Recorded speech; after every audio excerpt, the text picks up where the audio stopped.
Bonjour à tous et bienvenue dans ce Morning Bull Live. Nous sommes le 19 janvier 2024 et on s'en fout de la macro. Ouais, c'est assez fou. On a tourné la page, donc ça fait juste 2 mois et demi, presque 3 mois en fait, qu'on est obsédé par l'inflation, par la baisse des taux, par l'emploi, par le chômage, par l'inflation, par la baisse des taux, par l'emploi, le chômage, les déclarations des banquiers centraux. Quand c'est qu'ils vont baisser les taux? C'est notre obsession principale. Et là, depuis quelques jours, effectivement, on voit que ça va pas dans la direction qu'on avait prévu. Donc je rappelle quand même qu'on avait fait un plan de marche. Tout était établi depuis plusieurs semaines. Il n'y avait aucun doute. Et puis là, depuis quelques jours, on se rend compte que les données macro, justement, elles nous conviennent plus vraiment par rapport à ce qu'on avait prévu au niveau du plan de marche. Encore hier soir, on a Monsieur Bostich qui a reparlé. Il a dit oui, la baisse des taux, bien sûr.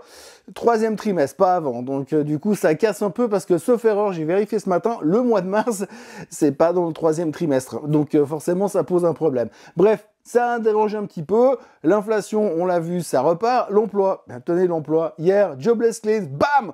Encore une fois, meilleur que les attentes. L'emploi reste fort aux États-Unis. Ça arrange moyen quand même les plans qu'on avait prévus et les plans de la Fed surtout. On aimerait, je rappelle, là aussi, rappelons quand même que le but de la Fed, c'est de ramener l'inflation à 2% et de voir un ralentissement de la force relative du marché de l'emploi. Pour l'instant, on n'a ni l'un ni l'autre. On se rapproche des 2%, c'est vrai, mais lentement. Lentement, surtout que là, on remonte depuis un mois, donc c'est un petit peu plus compliqué. Bref, le macro n'est pas top, ça nous arrange moyen. Donc du coup, qu'est-ce qu'on a fait? On a mis le macro de côté, on s'est concentré sur le micro, mais heureusement, on a trouvé un truc qui nous a changé la vie, qui va nous changer la vie, qui va transformer la finance pour les au moins 10 prochaines années. L'intelligence artificielle qui nous a encore sauvé la journée d'hier.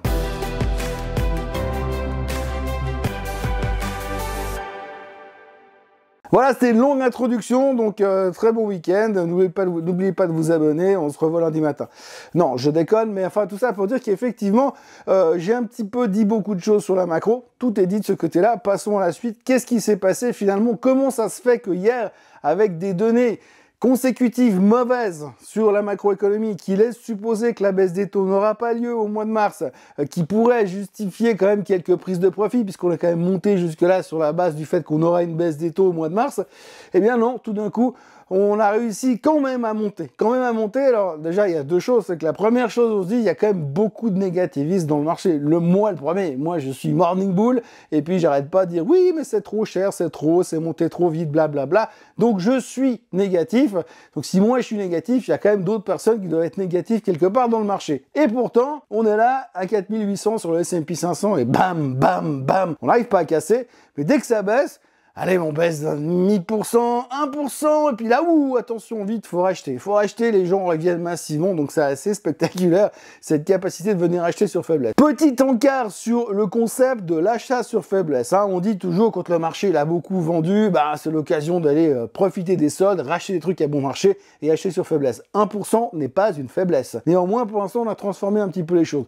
Il y a longtemps, allez, 23 ans, j'ai appris un truc qu'on me disait, oui, mais tu vois, quand la volatilité remonte à 30% et que le marché baisse violemment, c'est toujours une bonne occasion pour venir racheter le marché. Un pic de volatilité est un signal d'achat. On a eu un pic de volatilité hier, c'est peut-être pour ça que le marché il a rebondi, parce qu'on est monté à 15%. Avant, c'était 30%, mais forcément, tout se concentre sur les années, tout rétrécit sur les années, même nous. Bref, donc du coup, vous avez quelque chose qui s'est produit de nouveau. Eh bien, la pic de volatilité à 15%, les gens se sont dit, peut-être qu'il faut acheter. Et puis là, tout de suite, il y a eu 2 sociétés qui ont publié leurs chiffres trimestriels. Et forcément, dans ces conditions, comment rejeter le bull market? La première chose, ce qu'il faut déjà bien comprendre, c'est qu'il n'y a pas de bear dans ce marché. Il n'y a pas de bear. Il n'y a pas de puissance vendeuse. Tant qu'il n'y a pas de puissance vendeuse, on ne baissera pas. Mais à côté de ça, dès qu'on a une moindre bonne nouvelle, alors là, on sort le champagne, on fait péter les cotillons. C'est le 31 décembre à chaque fois. Et donc là, en l'occurrence, hier, il y avait 2 boîtes, Richemont et TSMC. Alors commençons par la Suisse, parce que Richemont est traité en Suisse, c'est aussi un peu sud-africain, mais commençons par Richemont. Donc Richemont, hier, a publié des chiffres meilleurs que les attentes. Ça commence bien, saison des résultats qui débute. Le luxe, en plus, on s'est dit, le luxe, les mecs, ils vendent plus rien. En Chine, c'est terminé. De toute façon, la Chine, c'est terminé. Ils sont retournés à l'âge de pierre. Ils vont continuer à faire du kung-fu et manger du riz. Il n'y a plus rien d'autre. C'est fini, l'industrie chinoise, c'est terminé. La tech chinoise, c'est terminé. Les gadgets chinois, c'est terminé. Les usines chinoises, c'est terminé. Il n'y a plus rien en Chine, c'est fini, donc ça va à zéro, hein, c'est clair. C'est ce que tout le monde attend d'ailleurs. Et donc du coup, à côté de ça, eh bien, tout d'un coup, on s'est dit, ah mais attends voir, ils ont sorti des chiffres meilleurs que les attentes chez Richemont.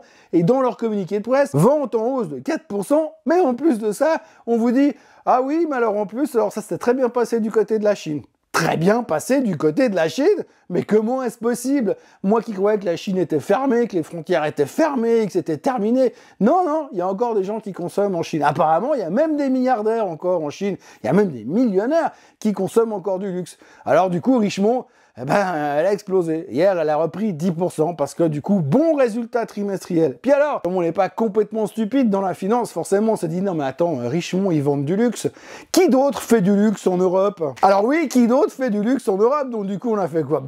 LVMH, ah monsieur Bernard Arnault, tenez mon argent. Et donc du coup, tout le monde a sauté sur LVMH et le titre est reparti en hausse, comme Kering, comme tout ce qui vend du luxe d'ailleurs, puisque finalement, apparemment, les milliardaires, les millionnaires et toute cette caste-là n'ont pas les mêmes problèmes que le reste de la population. Et c'est ça qui est important dans les marchés financiers. Résultat, donc Richemont a explosé, tout le luxe a explosé. Donc en France, que vous avez un tiers du CAC 40 qui est représenté par le luxe, et encore, je suis gentil, eh bien, tout a remonté. Très très belle journée dans le vert. Et puis alors, deuxième bonne nouvelle, hier après-midi, Taiwan Semiconductor. Alors Taiwan Semiconductor, bah oui, ils font des semi-conducteurs, d'accord? Des chips, hein, donc ils font des chips, donc qu'est-ce qu'ils font? Eh ben, leur plus gros client, c'est des Apple, c'est des Nvidia, donc c'est-à-dire que si TSMC va bien, eh ben, Nvidia et Apple, ils consomment, puisqu'ils commandent des semi-conducteurs, donc ce qui veut dire que tout va bien de ce côté-là. Donc c'est un peu un antichambre, c'est un peu une anticipation de ce que va nous sortir Nvidia ou Apple ces prochains jours. Résultat, très bon chiffre de TSMC, qui prévoit une croissance de leur chiffre d'affaires de 20% sur l'année 2024, donc autant vous dire que TSMC, boum, 10% aussi, oui, parce que c'est le tarif, hein. Meilleur chiffre que les attentes, bam, 10% de hausse, c'est un grand classique, on va pas chercher plus loin, c'est comme ça que ça se passe dorénavant. Donc dans la foulée, Nvidia, nouveau record historique, AMD, nouveau record historique, oui, parce que AMD c'est le nouveau Nvidia, hein, donc ça, on suit aussi le mouvement derrière. Donc de nouveau, tout ce qui était semi-conducteur, tout ce qui était chips, eh bien ça montait. Je pense que si Pringles et Zweifel étaient cotés en bourse, eh bien, ils seraient montés aussi hier. Donc du coup, on avait une euphorie un peu partout. D'ailleurs en France, on signalera aussi STM qui montait aussi, parce que le semi-conducteur, on s'en fout ce qu'ils font comme semi-conducteur. L'important c'est qu'ils fassent des semi-conducteurs. Résultat, les semi-conducteurs en folie, la tech en folie.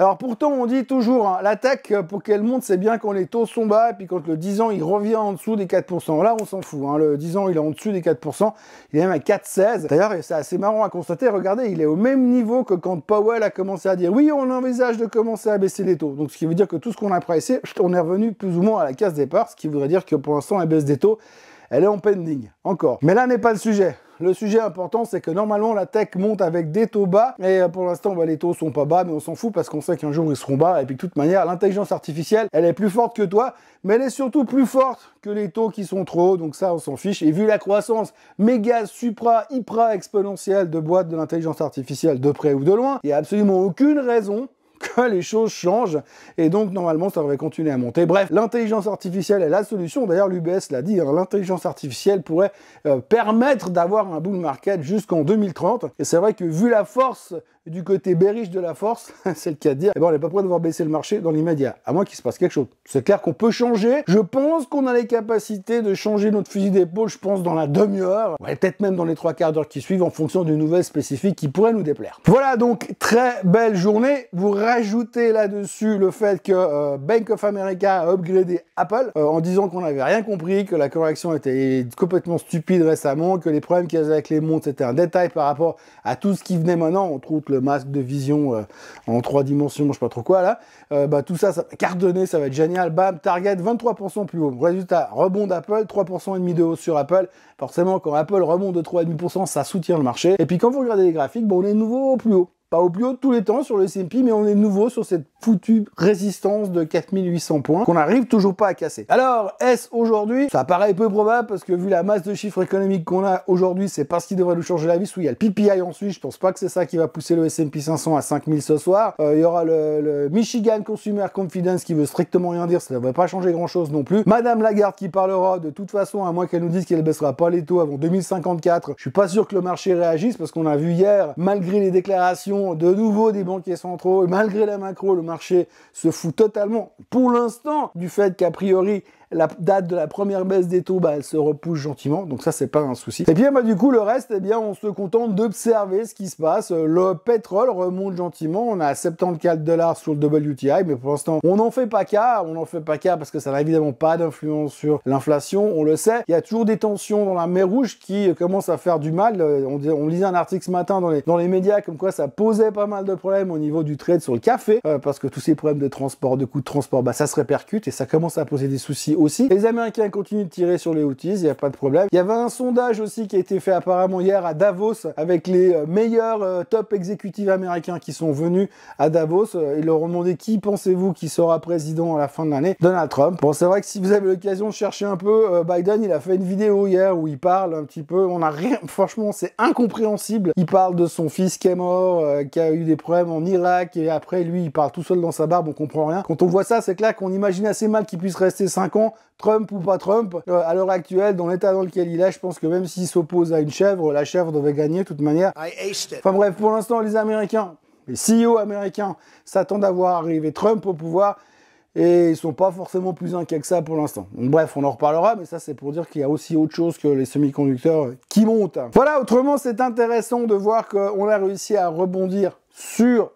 du micro, que pour l'instant le macro on l'a mis de côté. Comme je vous l'ai dit, souvent femme varie et tant va la cruche à l'eau qu'à la fin elle se casse et que on est tout à fait capable de changer notre fusil d'épaule comme ça sur n'importe quelle nouvelle. Donc on va continuer à regarder ce marché, à l'absorber, à l'apprécier tel qu'il est parce qu'il est quand même fabuleux. En tout cas moi j'ai beaucoup de plaisir à le commenter tous les matins. C'est un plaisir, clairement, sans cesse renouvelé. Bref, tout ça pour vous dire, n'oubliez pas de vous abonner à la chaîne Suisse Coton Français, n'oubliez pas de liker cette vidéo, n'oubliez pas de revenir ce week-end.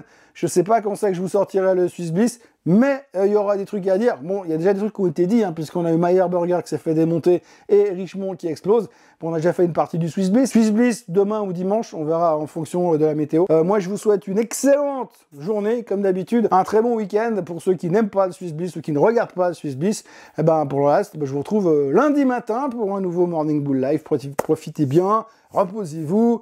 Moi, je vais reconstruire ma voix parce qu'à ce rythme-là, je pense que lundi, je vous fais une version mi-mai du Morning Bull. Ça va être long, ça va être très très long. Allez, bonne journée, bon week-end. Bye bye.